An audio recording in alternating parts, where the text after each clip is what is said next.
In 1992, a friend gave me a VHS videotape of a guy I'd never heard of, and he made me promise to watch it. Well, I knew he was going to ask me if I had watched it, so late one night about 11:30, I popped it into my player. I figured I'd watch it about 5 minutes, and then I could tell my friend I really had watched some of it. I couldn't stop watching, and I didn't stop until it was finished. That was about 1 in the morning. I have been a big fan, and for the past several years, a friend of the founder and president of Wall Builders, David Barton. That was your tape, David, and welcome. Thanks, Mike. So glad to have you here. Thanks. Great to be with you. From the very first time I ever heard you talk, you were telling things that I was stunned by because I never was taught that in school. Yeah. I want to go right into the Declaration of Independence. Right. We don't really know who signed that document from our history books. Now, today we can, in the picture of signing the Declaration, we'll find two people immediately. And I like to do this a lot in high schools and colleges and whatever. They can all find Jefferson and Franklin, and that's as far as it goes. They stop right there and say, wait a minute, there's 56 guys up there. Name me some of the others. Yeah. The problem we have today is we've been trained to recognize the two least religious guys, and even that's a comparative term because the two least religious guys are more religious than the religious right by and large. But the other guys we know little about. Of the other 56 who signed the Declaration, 29 actually held seminary degrees. 29? 29. More than half of them held Bible school degrees.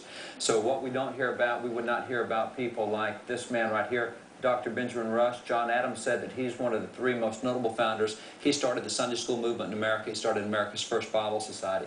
This man right here in the center, he's one of, I'll just take the drumstick here, he's one of the guys who drafted the Declaration of Independence. He's a theologian. He wrote the doctrinal creed for his denomination in Connecticut. He was in Congress a long time, framed the Bill of Rights. His practice was every year when he went to Congress, he took a brand new Bible with him, made notes in it, gave it to his kids when he got home. It was really a good keepsake.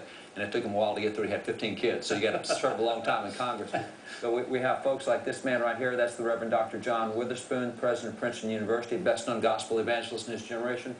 This president of Princeton? President of Princeton. President of Princeton. Many of these schools, by the way, had historical origins in faith, where they were Christian Absolutely. colleges. Well, Princeton was actually a new university when he was there. And the founding statement of Princeton University is very simple. It says, "Cursed be all learning that's contrary to the cross of Christ," which kind of tells you the philosophy of Princeton University. So he is there to turn out ministers. And he turned out a number of founding fathers. From John Witherspoon himself, we can point to about 1/3 of the founding fathers who were trained by him at Princeton University.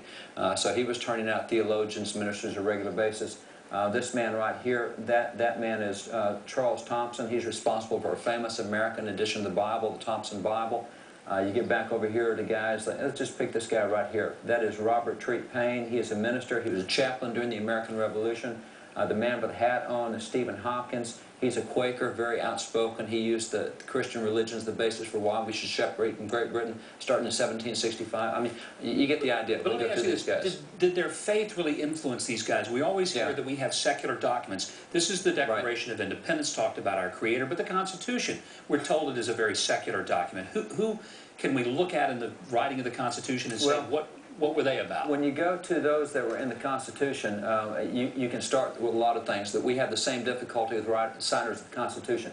We can find folks like Franklin. We can occasionally find Hamilton, usually not. We can find Madison. We can find George Washington, and that's usually where it stops. We would never recognize Abraham Baldwin, the youngest theologian in America, started the University of Georgia. We would never recognize people like this man right here. This is James McHenry, the Secretary of War. Fort McHenry started the Bible Society of Maryland. We would not recognize folks like this man here. This is William Samuel Johnson, president of Columbia University. He's a theologian. Let me ask you this, David, because we're going to run out of time long before I want to. I want to ask you, though, real quickly, was there not some kind of a big prayer meeting before the Constitution was written? We never read about that. Yeah, well, there was actually a couple of prayer meetings. You had actually Franklin here, 5 weeks in, there's so much difficulty. Franklin just called a timeout and said, okay, guys, we haven't prayed. We used to pray all the time in Congress, and only 6 guys signed the Declaration of the Constitution. And when Franklin was in Congress signing the Declaration, they had daily prayer. They had lengthy prayer. They had assigned chaplains. And he said, we haven't been doing that since we've done the Constitution. So they went through this thing, whether they should pray or not, and according to George Washington, they took 3 days off and they went to church. And in those 3 days, they went to church, the church of the Reverend William Rogers. He has a great prayer he prayed over them. I have the actual prayer that he prayed. We're very blessed. We have about 100,000 documents from before 1812. So I've got the actual prayer he prayed over the Constitutional Convention. They came back, and delegates like Jonathan Dayton said the whole atmosphere changed. Other delegates said we started having prayer finally.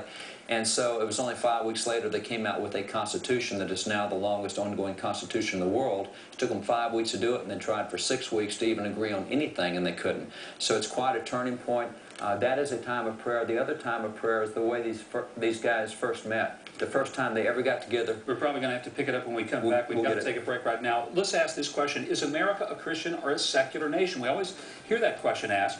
We're going to ask David Barton what our founding fathers had in mind. We'll do that when we come back. Don't go away. More with David Barton.